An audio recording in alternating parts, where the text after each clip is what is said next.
friends, and today's story is from Thomas the Tank Engine and Friends, and it's the first story in the series about Bulgy the bus.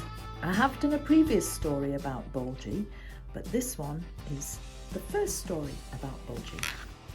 Bulgy is based on the Railway series by the Reverend W. Awdry, with illustrations by Robin Davies and Jerry Smith. So here we are in the island of Sodor. This is a story about Bulgy the bus. He came to work on the island of Sodor during the busy season. He thought he was better than all the engines, so he tried to take their passengers away. It was the sightseeing season on the island of Sodor.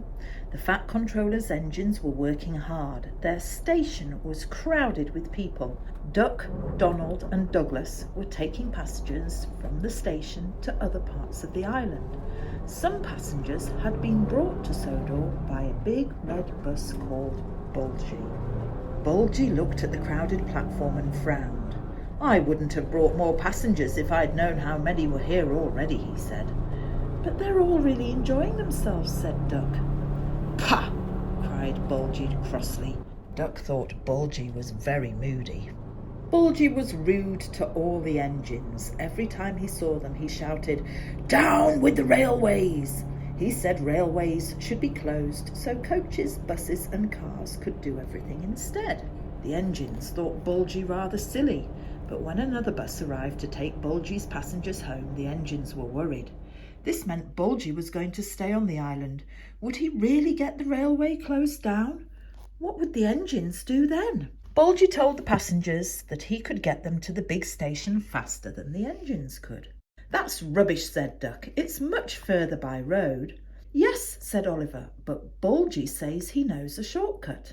That evening, Duck was about to start his final journey of the day, but he only had a few passengers aboard. He waited for a few minutes, hoping more would turn up, but none did. Just then, Duck heard a shout. Bulgy was leaving the station.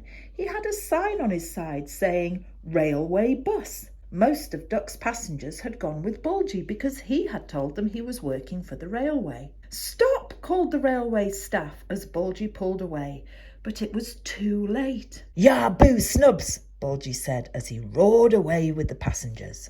Duck and his carriages, Alice and Mirabelle, set off on their journey with the few passengers they had. "Bulgy is a nasty old thief," said Alice to Mirabelle. "He's taken our people." Duck knew they had to stop Bulgy taking their passengers.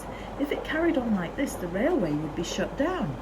He wondered what they should do. But Bulgy was about to be stopped.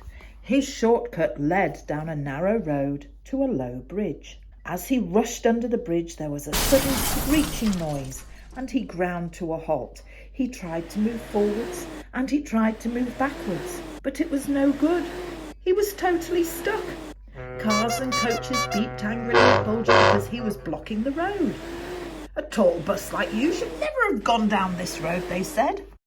Bulgy's passengers were furious. "We should have gone with Duck," they said. "He would never have let us down like this. We're going to miss our train at the big station, and it's all your fault," they shouted at Bulgy. Bulgy didn't say a word. As Duck reached the bridge, a man appeared by the track waving a red warning flag. "Danger!" he cried. "A bus is stuck under the bridge." Duck moved slowly forwards. He saw Bulgy under the bridge. "So that's Bulgy's so-called shortcut," he laughed. Bulgy held his breath as Duck moved slowly over the bridge. "The bus tricked us," said Bulgy's passengers. "He said he was working for the railway, but he lied. Can we go with you instead?" Duck agreed and took all the passengers onto the big station in time for their train. The passengers promised they would always travel by train from then on. Bulgy was left under the bridge. He had to wait all night before he was rescued. He didn't learn his lesson, though. He still thought he could take over the railway. But by then everyone knew that it was faster to go by train, so they all travelled with the engines instead. Bulgy decided to retire. He asked a farmer if he could live in his field and look after his hens. The farmer agreed. From that day on, Bulgy was much happier. The hens enjoyed hearing about his grand adventures on the bus route and how terrible engines were. They didn't know any better, and Bulgy felt proud because the hens produced more eggs than ever before. And that's the end of the Bulgy story, everyone. Thanks very much for listening. Hope you enjoyed it. Please like and subscribe for more stories from Thomas the Tank Engine and Friends, and other stories too. Bye for now.